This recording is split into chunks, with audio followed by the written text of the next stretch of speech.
ಕೋಲಾರ ಪರಿಶಿಷ್ಟ ಹಣ ಪರಿಶಿಷ್ಟಕ್ಕಾಗಿ ಎಂಬ ವಾಕ್ಯದೊಂದಿಗೆ ಎಸ್ಸಿ ಎಸ್ಪಿ ಟಿಎಸ್ಪಿ ಅನುದಾನವನ್ನು ಎಸ್ಸಿ ಎಸ್ಟಿ ಸಮುದಾಯಗಳಿಗೆ ಸಮರ್ಪಕವಾಗಿ ಬಳಕೆಗೆ ಒತ್ತಾಯಿಸಿ ಕರ್ನಾಟಕ ದಲಿತ ಸಂಘರ್ಷ ಸಮಿತಿಯ ಪ್ರೊಫೆಸರ್ ವಿ ಕೃಷ್ಣಪ್ಪ ಸ್ಥಾಪಿತ ಸಂಘಟನೆಯ ವತಿಯಿಂದ ಬೆಂಗಳೂರಿನ ಫ್ರೀಡಂ ಪಾರ್ಕ್ನಲ್ಲಿ ಆಗಸ್ಟ್ 21ರಂದು ಪ್ರತಿಭಟನೆಯನ್ನು ಹಮ್ಮಿಕೊಳ್ಳಲಾಗಿದೆ ಎಂದು ಕರ್ನಾಟಕ ದಲಿತ ಸಂಘರ್ಷ ಸಮಿತಿಯ ರಾಜ್ಯ ಸಂಘಟನಾ ಸಂಚಾಲಕ ಸೂಲಿಕುಂಟೆ ರಮೇಶ್ ಹೇಳಿದರು.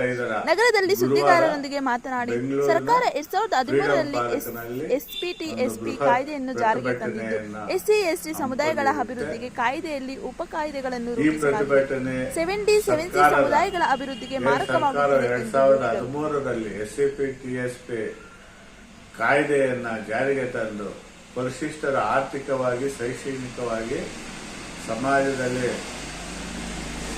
ಸಾಮಾಜಿಕವಾಗಿ ಅಭಿವೃದ್ಧಿಯಾಗಲು ಏನು ಕಾಯ್ದೆ ರೂಪಿಸಿತು ಆ ಕಾಯ್ದೆಯಲ್ಲಿ 7D ಮತ್ತು 7C ಎಂಬ ಉಪ ಕಾಯ್ದೆಗಳನ್ನು ರೂಪಿಸಿದ್ದು. ಆ 7D ಡಿಮ್ಡ್ ಎಕ್ಸ್ಪೆಂಡಿಚರ್ ಅಂತ 7C ಈ ಎರಡೂ ಕಾಯ್ದೆಗಳ ಒಂದು ಮುಖಾಂತರ ಅನ್ಯ ಇಲಾಖೆಗಳಿಗೆ ಅನ್ಯ ಕಾರ್ಯಗಳಿಗೆ ಸರ್ಕಾರ ಹಣವನ್ನ ಉಪಯೋಗ ಮಾಡ್ತಾ ಇದ್ದು ಇದರಿಂದ ಪರಿಶಿಷ್ಟ ಜಾತಿ ಮತ್ತು ಪರಿಶಿಷ್ಟ ವರ್ಗಗಳ ಸಮುದಾಯಗಳ ಒಂದು ಆರ್ಥಿಕವಾದ ಮತ್ತು ಶೈಕ್ಷಣಿಕವಾದ ಅಭಿವೃದ್ಧಿಗೆ ಅದು ಮಾರ್ಗ ಆಗ್ತಾ ಇದೆ.